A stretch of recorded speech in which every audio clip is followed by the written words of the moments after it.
Hello, everyone, and welcome to International Coaches Club, the podcast where international coaches share their stories and how they've made an impact on their sport in the US, from college programs to professional and national teams. I'm your host, Liran Zamir.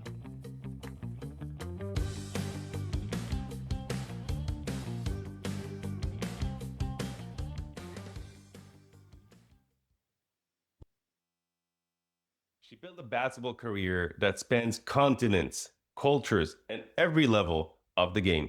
From Australia to Idaho and across Europe and the Mediterranean, her journey is defined by adaptability and deep love for basketball. A 4-year starter at Idaho State, she helped lead the Bengals to a Big Sky championship and an NCAA tournament in 2012, finishing her collegiate career with over 1,300 points and 750 rebounds. After college, she played professionally in England, France, and Malta, while also beginning her coaching career overseas in those countries.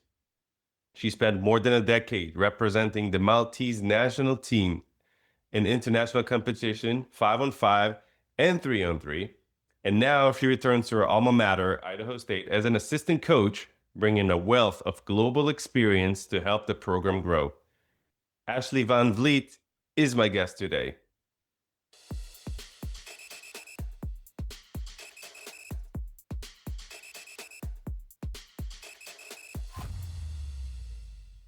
All right, Ashleigh, so thank you very much for being on my podcast. Yeah, thanks for having me. Absolutely. I wanted to ask you what stood out the most from the little introduction. Yeah, it's pretty honoring to hear all that stuff kind of accumulated all together. I think just the memories and the experiences that I had, like you said, across different cultures. I kind of joke sometimes I forget some of the places that I've been and played. So it's really cool to hear it all kind of summarized together. I love it. And this is International Coaches Club. Mainly international coaches are made in the US, but you also had a fantastic career overseas. So I'm looking forward to hear all about it. So you grew up in Australia, and your father is from Malta. So did you ever feel connected to the Maltese roots while being in Australia, growing up in Australia? Can you kind of tell us about your childhood?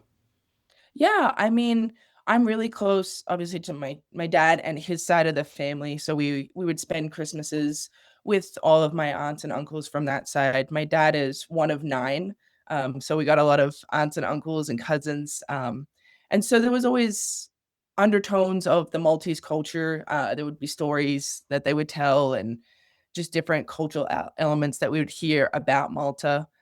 Dad always tried to incorporate Maltese food into the cuisine. Wasn't always well received, but he tried to kind of always have a connection to his Maltese roots.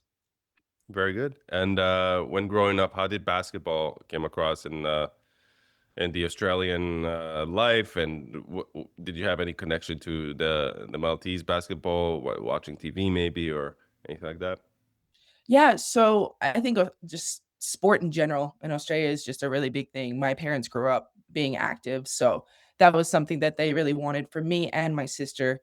I have an older sister who started playing basketball, and I remember going to one of her games and being like, "I hate this. This is the worst sport ever." Didn't want to be there. My mom just encouraged me. Why don't you just, give it a try? If you don't like it, no problem. We'll try volleyball or a different sport. And I was about 5 at the time, and I remember playing the game and then coming off and just being like, "Mom, this is the best sport ever. I love it. I'm gonna go play in the Olympics. This is amazing." And I think just from that day on, I just had a real love for the sport, and I trained really hard, and I wanted to have all these big goals and aspirations of playing for national teams. I worked my way up through the state system and the club system, and then when I was about 18, the Maltese national team reached out to me. It wasn't even on my radar that that would be a possibility. Obviously, I knew I had Maltese roots, but it didn't come across my mind that that would be something I could even do. And they reached out, and we got the paperwork started, and I flew over there when I was 18 and competed in a training camp, and then a couple weeks later, I went and played my first international competition with them. That's really, really cool. Do you know how they came across your player's profile on So my Face? maiden name is Vela, which is like it's like Smith. It's a very common Maltese last name, and there's a huge Maltese culture in Australia. There's a big community there.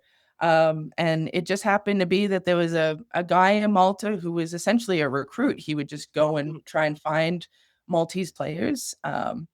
And he reached out to me on my Hotmail account. At first, I thought it was a bit of a Yeah, fraud. MySpace. Yeah, but then he connected me with, at the time, there was 2 other Maltese Australian players, on the national team. So he connected me with them and kinda reassured me a little bit, like, "Don't worry, it's this is all legit." And so we just kinda went from there, but it was really by happenstance that it all came together. Very cool. So you started your international career with the Maltese national team, and then you came to Idaho to play here in the United States. Um, Tell us a little bit about the recruiting, um, the whole journey. I understand that you were the head coach at Idaho first recruit. Tell us about that, and also if you can elaborate about the adjustment from one day you're in Australia, the next day you're in Malta, a place you never think you're going to represent, although it's your root, and then going to the United States to play collegiately. Yeah, I had really big aspirations when I was younger. I knew that college was something that I wanted to do. I knew it was kind of a next step for me, just in my playing career. I had had friends, older friends that had gone to college and had a wonderful experience. So I knew that was something that I wanted to do. I was really fortunate in Australia to have a coach who was from Texas, and she was in Australia coaching. And so she had a lot of connections, and she and I talked extensively about what it would look like, and I do remember saying to her, "I don't care where I go, I just really wanna play, just please send me somewhere warm." And she says, "How's Idaho?" And I said, "I have no idea, sounds great." Um, She so lied. obviously not the warm place that I Not wanted, the but warm. but it worked out pretty well for me, and so then, yeah, I was in contact with Coach Sobo, and he and I had a really great relationship. Back then it was Skype or it was phone calls. There was no, Zooms or FaceTimes, so kinda limited communication in terms of face to face. Yeah, But just really liked what he had to say, and I thought the program was really great. So kinda took a chance and said yes. I signed without ever seeing the campus or even meeting coach in person, which is looking back is a little crazy now, but it was a bit of a leap of faith. So I went over and yeah, there was a bit of an adjustment in terms of rules. I mean, I think now there's a universality with the rules. There's becoming more of a blending of FIBA and American rules in terms of the playing styles. But my coach joked with me when I got over there because, one and ones and having halves instead of quarters. He's like, "Have you ever played basketball before? Do you know the rules?" And I was like, "I know the rules. These are just completely different rules than what I'm used to." So that was a bit of an adjustment, just trying to learn. I mean, essentially, I knew how to play basketball, but I didn't know how to play it in the American system. So that was a bit of an adjustment. I was really fortunate that at Idaho State, it really complemented my playing style. It wasn't something when I was being recruited or when I was looking for a college I thought to think about. I just really wanted to go play college. And so I wasn't thinking about like finding a system that fit me. But again, I was really fortunate to get with Coach Sobo, and his style of play really complemented my style of play. So I was really grateful to have that experience there. that's very cool. And have a episode out with David Blatt, who coached the Cavaliers. He came from Europe, and he was elaborating a lot about the differences between the American game and the European game. And apparently, it's a very different system. So I can just assume, without the ability to communicate like today, how much of a shock that was. So, you came into a program. and I would love to hear how Idaho State complemented your style. But what was the biggest difference between, you coming in as a freshman and then all the way to senior year, and then after adjusting and understanding the American culture and game? Yeah, I think Coach Sobo just he really had a belief in me that, not that other coaches didn't have, but he saw something in me that I think some others didn't, and he gave me a lot of confidence to play in a certain way, to develop skills that I necessarily didn't have. I was kind of always pegged as, "You're a 5, you're a post, go stand under the basket," whereas he really encouraged me and pushed me to develop guard skills, and you can shoot the 3 and you can do certain things, which I hadn't experienced before. So, I just felt like he had a lot of confidence and belief in me, which then helped me grow and blossom into a player that I always wanted to be that I just never really got to be. And so his playing style was back when I played for him, it was a lot of motion, a lot of freedom, a lot of kind of using your basketball IQ to make basketball plays. And so I was never the quickest player, but I always felt like I was pretty smart and I could read things really well. And so not being super fast or super athletic, but being able to have freedom within the offense really helped me develop my game. Um, I think that there is a lot of differences between the playing styles. I would say perhaps my experience in Europe, it's a lot more free in that you kinda have your systems and your schemes and kinda the way you wanna play, and you're kind of, "Okay, go out there and play it." Whereas in the college system, it's a little bit more a coach will play a system or run a call like, call something for a system, where it's a little bit more controlled by the head coach. Okay, okay, that's really cool. And in 2020, I mean 2012, you guys won a Big Sky Championship. Um, what was special about this program in particular, and how coach managed to bring everyone together and create that team camaraderie that pushed you all the way? Yeah. I felt like we had been building towards that. My freshman year, I came in, we were okay. I mean, middle of the pack in the conference. Very, very young. We came in with 7 freshmen. So that's always tough to really get going when you're so young. And then we kind of added a few pieces the next year and the next year. And so that by the time my junior year came around, we really had a core group of girls that understood the system, understood how coach wants to play, understood each other, especially when you're playing in a motion offense. It's really important to be able to read and react off one another. We always kind of joke we weren't necessarily the most athletic or the most talented team, but we were just really tough and we wanted to play for each other and win for each other. And so on any given night, someone could go off and it was great because we weren't like a high octane offense. So if, I had a great game, everyone was super excited, or if our point guard had like a big scoring night, that was great because we needed people to step up in different roles for us. I think the championship game kind of culminates what we were as a team. The final score was 49-46. So super low scoring, but we were just that defensive grind team. And so we just really grinded every game out for each other. Very good. Defense win championship. We know that as coaches. Um, so you were playing, you got to these achievements. When did you think to yourself, okay, I want to kind of step down from playing, and maybe I can become a coach and influence other players, young women who want to play the game? I think it was somewhere along the way in playing college. I really loved my college experience. I loved being there. I loved everything about being in the college system. And Coach Soba and I had a lot of conversations about what my future would look like, what it would look like to be a college coach. So he was really great in mentoring me and in what paths I needed to take or should take to make that a reality. Um, So I always had it in the back of my mind, coming out of college and then going and playing professionally. Playing professionally again was one of those big aspirations that I really had for myself. I really wanted to have that experience.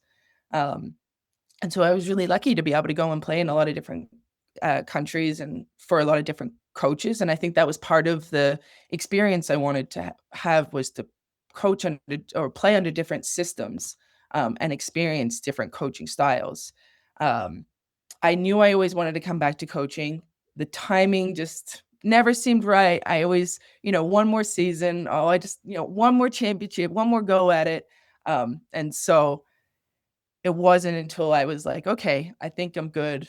I've done what I've needed to do. I can step down and look into coaching and look at what that looks like. But it was always something in the back of my mind. That's very good. And I do want to touch a little bit about your professional career. So you played overseas. Um, I guess you were well known in Europe back then, after playing already in FIBA tournament and playing in the Maltese national team. But you played in England, France, and Malta. Mhm. Now I know French basketball, which is pretty good. English basketball is they're now well known for basketball, the UK. But can you tell us a little bit about the differences between each country, the level of competitiveness and the playing style? Yeah. So when I went to England, I really love school. I love studying. And so I actually had an Said opportunity said no to. one ever. Yeah, I know. I'm kind of an oddball with that.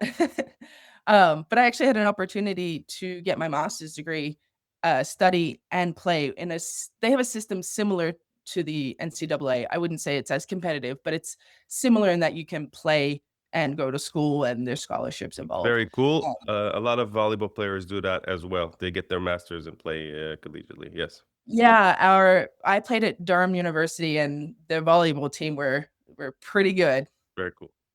Yeah, and so I was able to do that, and then within that scholarship, I also did a lot of, community coaching. So there was a men's professional team there, and so my job essentially was to go to the local elementary schools and say like, "Hey, look how fun basketball is. Let's learn some skills. Now you should come watch our men's team play because 'cause they're really good." So it was a really great blend of still being able to play, being able to get my master's degree for free, and kind of dipping my toes in the coaching waters. So, in terms of the playing, we and my first season there, we lost in the championship game, which was a bit of a sting. And then my second year, we lost in the final four. And so I would say the top four teams, very competitive, very great basketball. The other teams, there was a big disparity Hmm. between the top teams and the lower teams. But as I said, for me, it was a really great culmination of being able to coach, study, and play still. For sure. Okay, and then you moved on to your next station. Yeah, then I thought, okay, I really want to give, fully professional um, a try. And so I was connected to a team in France, and again got really lucky just with having a great club. I know that can be very touch and go. Getting paired with a good club and with a good system. Um, and my head coach there, he spoke English, thankfully, because my French is non-existent. I think I could say like I'm hungry, and that was about it. So, That's what you need um, now as an athlete. yeah, exactly. I learned the basic skills of French, but my French skills were not great. And so that was a really great experience being fully professional, and learning to kind of treat it now as a job. I mean, essentially, I'm being paid, I'm an employee. So, really taking it to another level of professionalism, um, you know, making sure I'm eating healthy and doing the right things for my body and taking care of things and going and doing extra workouts. So, that was really great in being able to really look at it from a professional standpoint. And we were pretty successful there, and I had a wonderful time, and I made a lot of friends. And it's kind of funny now because we have a international freshman from France, so I'm able to try and use some of my small French that I know with her. So that's always kind of fun. Very cool. And then you did play for Malta. Can you tell me? from not knowing a whole lot and the audience, tell us a little bit about the sports culture in Malta. Yeah, so Malta is considered a small nation. I believe now the population's over half a million, but the size of Malta is about 17 miles north to south. It is a tiny little island, and so resources and infrastructure is pretty limited, on being an island so small. Um, I think they have a really passionate fan base and administrators that wanna grow the sport, but there's obviously limitations in being so small. Um, the national league that they have there for the women, they have 6 teams, and so it's tough competition. It's tough in a different way in that you're constantly playing against the same players, Mhm. and so you know each other really, really well because you play 3, 4, 5 times in a season, and the opposing coaches know you really well, so there's not necessarily scouting that's happening, but, you know when you're playing this opponent that they're gonna do X, Y, Z. Um, I think they've brought in a lot of people to help grow the sport, and there's a lot of passion to grow the sport, especially at the grassroots level, which is really fantastic to see. But the end of the day, we're a small island with not a huge population, and so there is limitations to how much competitiveness there can be. So that makes me wonder, playing there and coaching there and representing the national team, and then coming here to the US where everything is 400 times bigger. Players are coming and going every year. You get a clean slate of fresh players you never played before. Was that an advantage to come from such a small place where the limitations were so obvious, or it's actually a disadvantage because you then need to somehow get acclimated to the US culture? I think both. There's advantages and disadvantages. I think it was definitely eye-opening to me to come to the States. Just even the way the season works, preseason, conference, and postseason. In Malta, we just play everyone 5 times and then, kinda call it good. So just getting acclimated to that style, um, there's a lot of advantages to playing the same person 5, 6 times because you know them. One thing I actually really loved about playing at ISU was, uh, we do a lot of scouting and recruit and, learning the other team's plays and learning the other team's tendencies. And so coming from a culture where, you know the person really well, I really appreciate the scouting aspect because I was so used to knowing my opponent so well. That's very good. I have a question off topic. I didn't get to ask this question any of my previous coaches, but you extended your family while playing, and playing and then playing in front of your own child. That you kind of want to. I will edit it later and cut the question short, but the word that I'm looking for is, you want your kid to look up to you and you want to be a role model. So, did it change the way you play or the way you approach the game at all, even now as a coach? I think I didn't realize it, but it definitely does. I have so much love and so much passion for the sport, but having a child and having, a family to go home to after the game, you can be mad about a game and, when you're kind of a single person, you just sit and kind of stew and be mad and maybe watch film.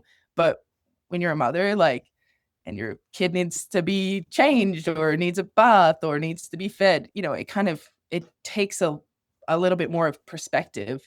You don't have to be so focused in on just basketball. And so I definitely feel like having my son just kind of gave me a really great outside perspective of, okay, it's not the end of the world if we lose this game. It definitely stinks that we lost, but now I get to go home to my two favorite boys and kind of debrief and relax a little bit and just enjoy them. So having my son watch me play, I mean, he was 2 at the time when I played international tournaments. My husband was gracious enough to bring him.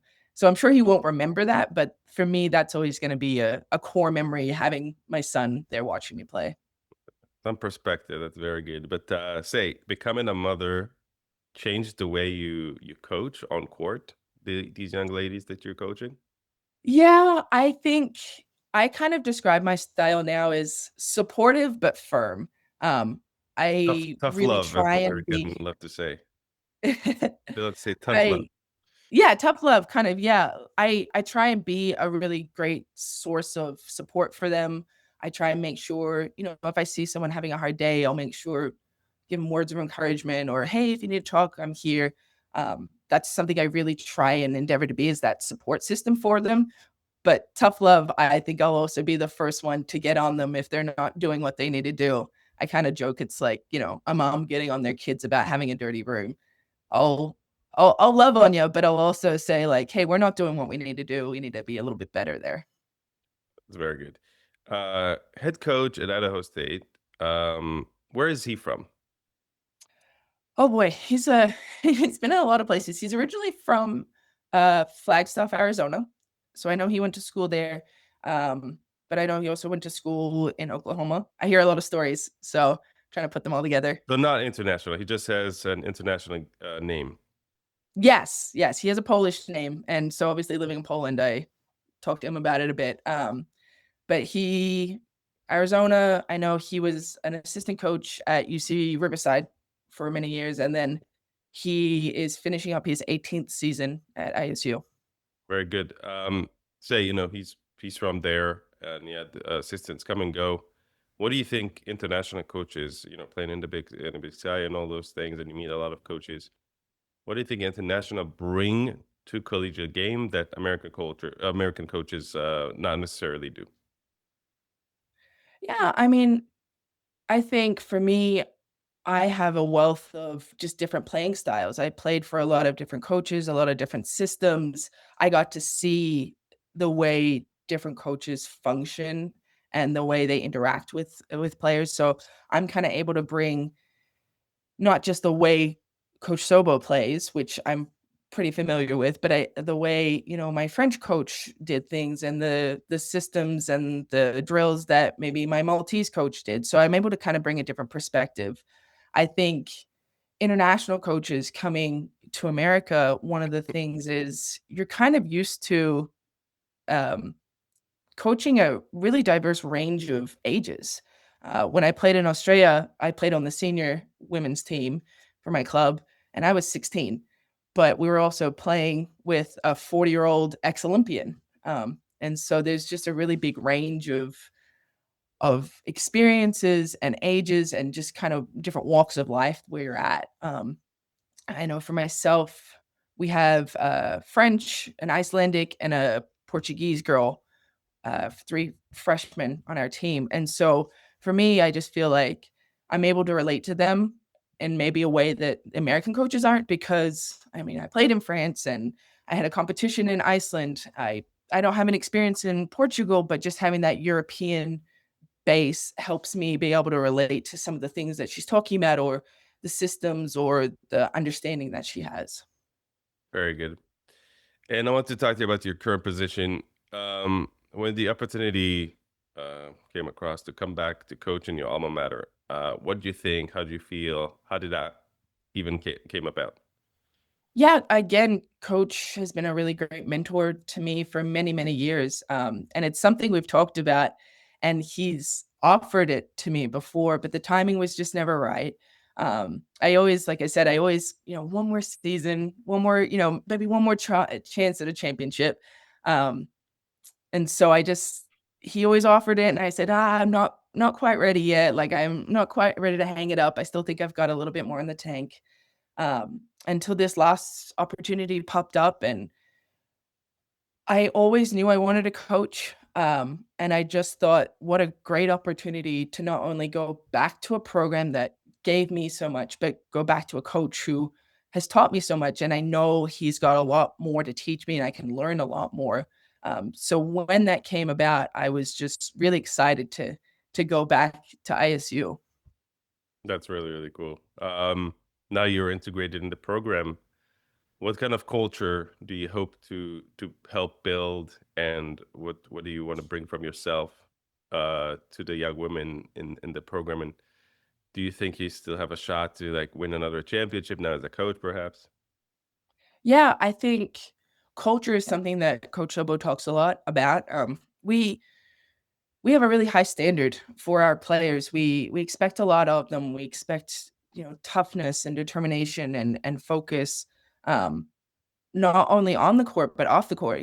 Coach Lobo holds a really high academic standard for the players, and so again, I'm really fortunate that I played for him. I've known him for 15 years, so I know the culture that he is instilling, because I was part of building that, or I helped building that culture that he wanted to instill. And so I think building a culture of high standards for yourself in and out of the classroom, being a good citizen, being a good person in the community, is something that we really hold high here at ISU.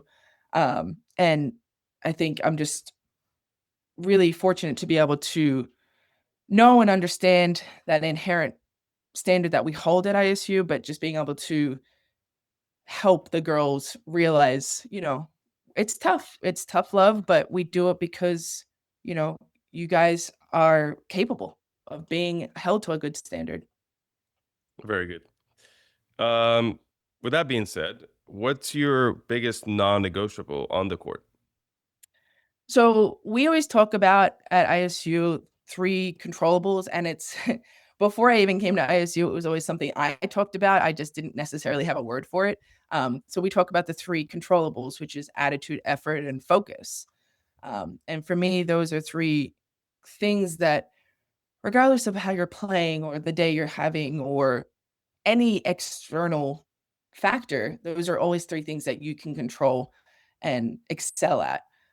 I've seen some pretty average players who really took ownership of those three aspects do some pretty great things. So I think on, off, as a player, as a coach, those three things, attitude, effort, and focus, are always something that you need to control no matter what the situation is. That's cool.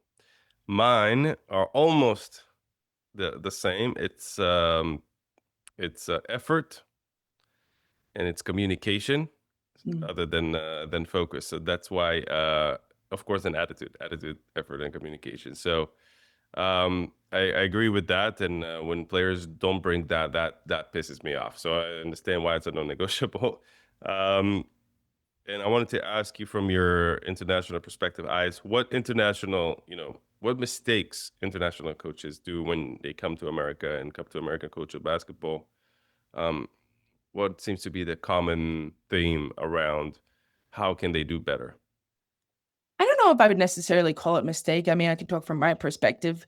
Maybe just being a little bit naive as to the scope of college athletics. I mean, when you're a coach, say for example in Australia, you're just coaching basketball. But when you go to college athletics, there's so many more aspects to it that you really don't think about. I mean, academics is a huge aspect.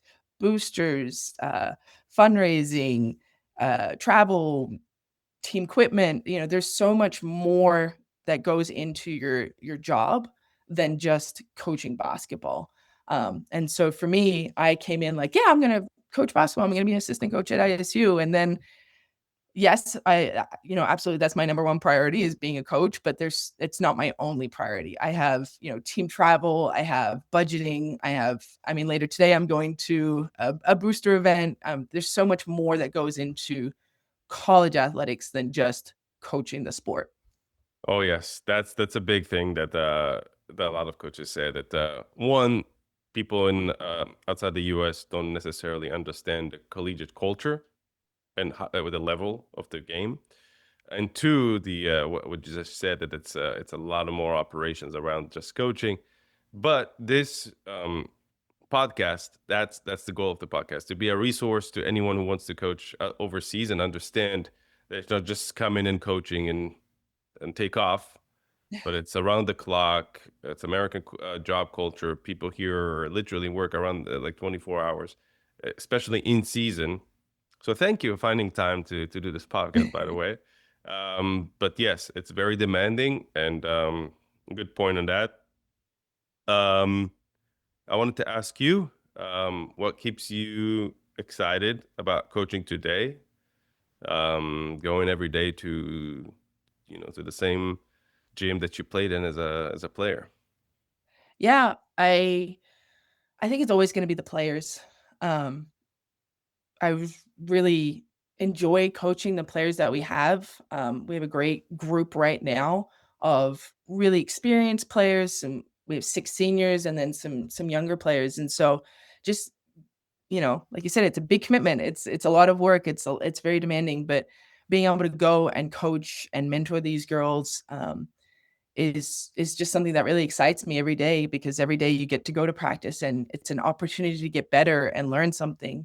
And I just really love that moment where you give a player feedback and they utilize it and then they kind of have that aha moment of like, oh, like yeah, this is a great way to do things, or okay, like maybe I need to do it some other way. But when they have that moment of realization, it's a pretty great feeling as a coach.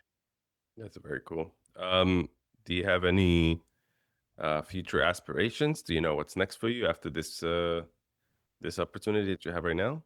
Yeah, I mean, right now I'm really blessed. Obviously, coach has been here for 18 years, and then our 2 other associate head coaches have 10 plus years of experience. And so for me, this year being my first year as a college coach, I've just tried to really be a sponge and learn as much as I can from them.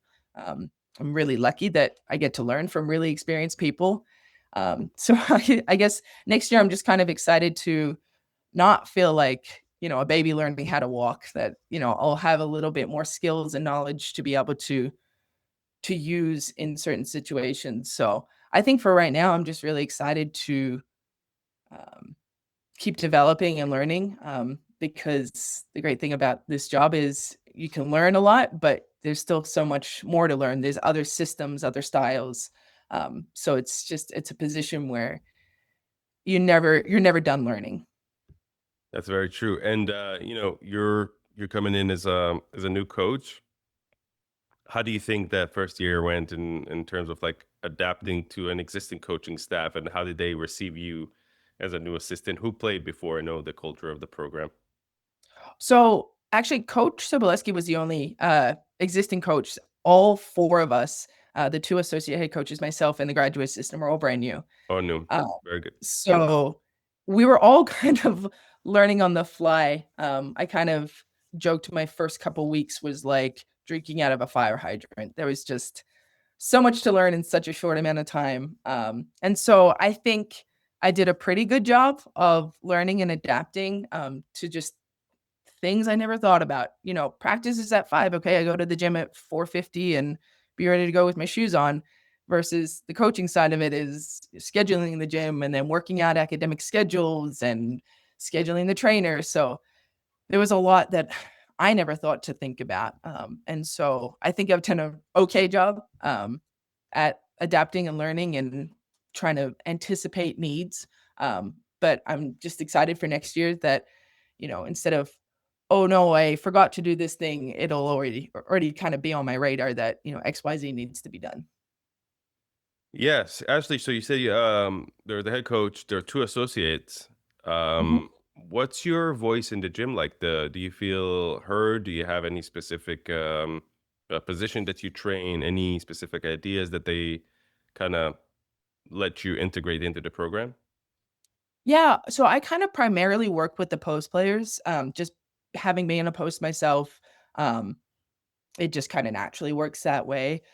I think I definitely observe a lot. I'm super interested to see kind of, I know how coach functions and how he runs his sessions. So I'm super observant on the assistant coaches and kind of the feedback that they get, that they give to the players, because it's something I haven't seen before. So it's really fascinating to me to see how the other associate head coaches work.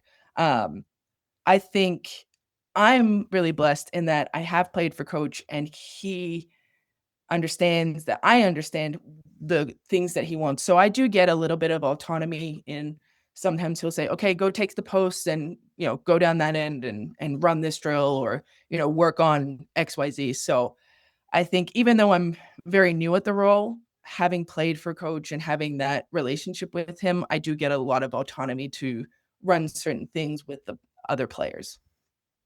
That's very cool. That's cool. And towards the end of here, I have a few more questions. The Maltese coaches out there, or the young players that want to coach one day or come to the US to play, what kind of advice can you give them from your experience? Yeah, I think learning different styles and systems is really important. Having a nice, you know, tool bag of different drills or different systems or different plays is always really important. Um, I think one of the biggest things is network. Having a really good network of resources of people to be able to go to a coach and say like, "Hey, I know coach in Spain, in Italy, in Germany, wherever it may be, and they have a really great player, and so this is someone that we might want to look at recruiting." I think having a really big network of resources to be able to pull for recruiting purposes. It's something that I didn't necessarily think about when I was playing. And so it's something that I'm trying to rebuild. I have those existing relationships, but wasn't necessarily something that I thought, oh, well, this is going to be a great contact later on. And so recruiting is a big part of college athletics and getting the best players. And especially there's a really big push nowadays to get international players just because of the different experiences they have. So I would say building a network of coaches and players that you can take to your coach and say, hey, I know all of these players that are readily available. Very good, and that's a really great tip. I appreciate that, and I agree with that. It's very much true. The networking piece is if you can start working, any coach who listens, if you can start working on your worldwide and American connection and network, that will take you longer than anything else, longer than your resume, that's for sure. Mhm. Um, and then I asked this every coach, what's your favorite on-court drill? So any basketball coach who's listening, and you can give him a good drill to kind of put on court. I don't know if I necessarily have any kind of like go-to drill. So before I became a college coach, I was a high school coach, and so you have a lot of autonomy in the drills you run. I really enjoyed kind of creating drills. I think any drill where you can incorporate dribbling, passing, and shooting, the three main skills within it, is going to be far better than working on an individual skill-based thing. So often we do drills at ISU where it's you're dribbling up to a cone, you're passing to a coach, you're getting it back, and then you're making a move or a shot. Um, I'm pretty competitive, so any drill that you can make competitive, even if it's competing against yourself, I think is going to be far more beneficial to emulate a game and the stresses that a game has. And so we do a drill at ISU called green light shooting where it's just you have to make 2 3-pointers in a row before you can move to the next spot. And you have 5 minutes and your goal is I think our standard is trying to get 26. So you have the stress of the clock, you have the stress of kind of your own mental game of, okay, shoot, I just missed. Now I got to make 2 more, or, I made one, missed one. The clock's running down. So I think any drill where you can really make it competitive or put an external stressor on it is going to be way more game like. That's very cool. All right, anyone who's listening, you said dribbling, passing, and shooting. Mhm. Perfect. Um, do you have what's your funniest or most memorable story that you can share about coaching here in the US this year? Oh, for this year? It can be also from your playing time, I'll say. Okay. I don't This one's not necessarily from the US. Okay. One of the stories that comes to mind was when I was playing in the UK. I don't know what happened, but our equipment manager misplaced our uniforms. And so the only uniforms that were available were the men's second team. And so, I mean, those sizes were XL to 3XL. Um, and some of the shorts were missing the drawstrings. Oh And my. so watching our 5'4" point guard with 3XL shorts with no drawstring try and shoot a layup while also keeping her shorts up, well, that's a pretty funny memory that I have, just, all of us. I think I have a picture somewhere where there's 2 girls standing in one leg. I would definitely ask for this picture up there. That sounds like a very, it's a good, funny image, that's for sure. Okay, coach. Before we're done, there's one last thing I want to do with you. It's a speed round question. I'm going to ask you a few questions. You can answer as quickly as you want, one or two words or whatever you think is appropriate. Is that good? Yeah, okay, ready. All right, very good. What's the favorite country you played in? Uh, Malta. Malta. You're a politician, I see. I One skill every player must master, no matter the position. think passing. Awesome. Best food in the country you lived in. Mm, mm, mm, mm. Oh, I really liked, in France, they call it raclette. It's like potato and cheese. Yeah, you would have raclette parties, and so it was really fun memories. Cool. NCAA or pro? NCAA? You're asking me? No, yeah, NCAA. I just love the culture. Very good. We didn't elaborate on that, but you played 5-on-5, and then you also represented Malta in the 3-on-3 championship. So Mhm. that question would be 3-on-3 or 5 against 5. Uh, when I was younger, 3-on-3, there's a lot it takes a lot more effort. Older, 5-on-5, it's not as, tiring, but 3-on-3 is definitely it's not a game for the weak. It's a big mental game, and it's really physical. Yeah, and it's getting bigger too, I've seen. The best basketball culture that you played in. Um, I'm gonna say France. Just the club I played for, it was really awesome to see so much support for a women's team. Very good. Who's the toughest opponent you've faced? It would be coach well, she's a coach now, she coaches at Pepperdine. Her name back then was Katie Baker, and her senior year, she was the conference MVP, and we battled for 4 years, and it was always a really fun battle, but it was always a game I knew I had to play my best. Cool. One word your players would use to describe you. Oh, that's a great question. Strong. I often Good. have to jump in as a scout player, and so I try and give as good as I get. Nice. What's your biggest coaching pet peeve? Um, when someone subs off and they don't high five everybody. Nice. I see that. Um, do you speak Maltese is the language?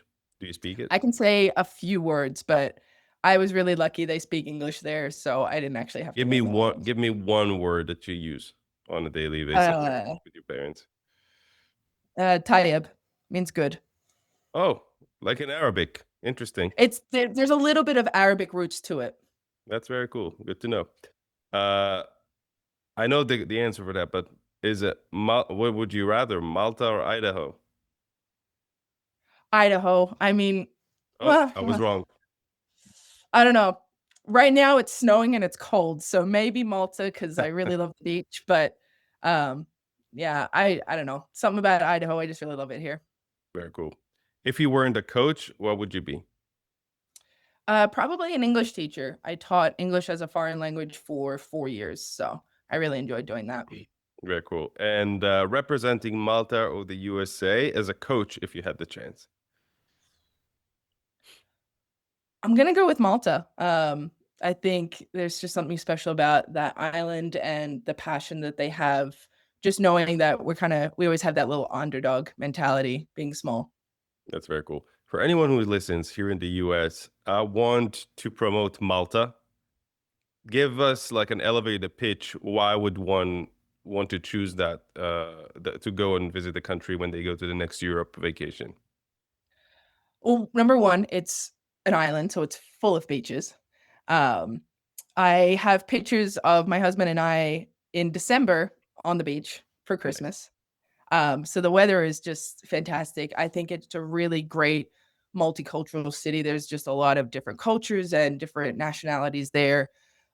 So you can always resonate with someone.